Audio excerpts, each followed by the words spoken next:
Hi, I'm Father Alex Ezechuku, Director of Center for Applied Carmelite Spirituality in Oxford, also known as CACS. Here at CACS, we are committed to ongoing in-depth spiritual formation and making it accessible to all. And this is because of our belief in the inviolable dignity of the human person. St. Teresa reminds us that in the eyes of God, everyone is of such magnificent beauty and marvelous capacity, and she draws on the biblical truth that God, the Holy Trinity, dwells in each and every person. And this is what makes our encounters with others a sacred encounter to be cherished, reverenced, and safeguarded. Safeguarding for us, therefore, is not a box-ticking exercise or a policy on the shelf. It is a genuine commitment to a spirituality of care. This can be demanding and challenging, but there is joy in creating a safe and sacred space where everyone can flourish. And that is the whole purpose of safeguarding. It's a place of safety, a place of guarding. Two beautiful words that we try to live out in our lives at every scope and level. Equally, that's what safeguarding means.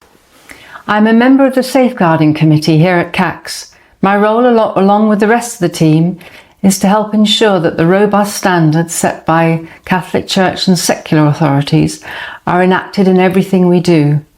As my professional life requires adhering to these high standards, I understand their importance.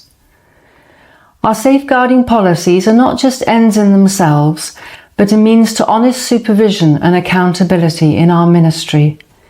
I've seen this firsthand in the way that CACS recruits, trains and vets all its volunteers and staff through formation-led leadership programs.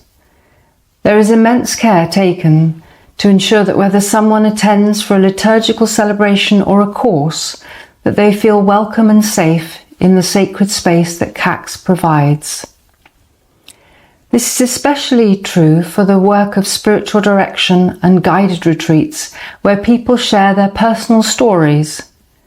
The shared prayer, shared wisdom, and shared friendship identified with our community bring the love of God, supporting survivors of any form of abuse and safeguarding the flourishing of everybody.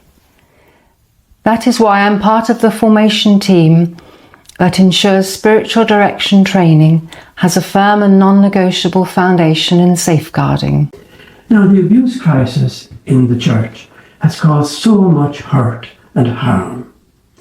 And it meant that all of us in ministry must be proactive in our commitment to protecting vulnerable people that we work with, and also protecting ourselves and being conscientious about understanding our relationship with others and our obligations to others, which is what safeguarding is concerned with.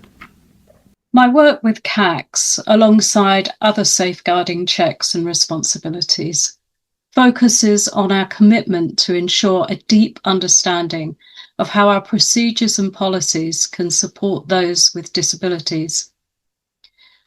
I am a woman with a sensory disability. I'm severely sight impaired, and as such, I've often felt that ministry can emphasize curing vulnerabilities without accepting that these vulnerabilities and fragilities often form part of the identity of the person who is disabled.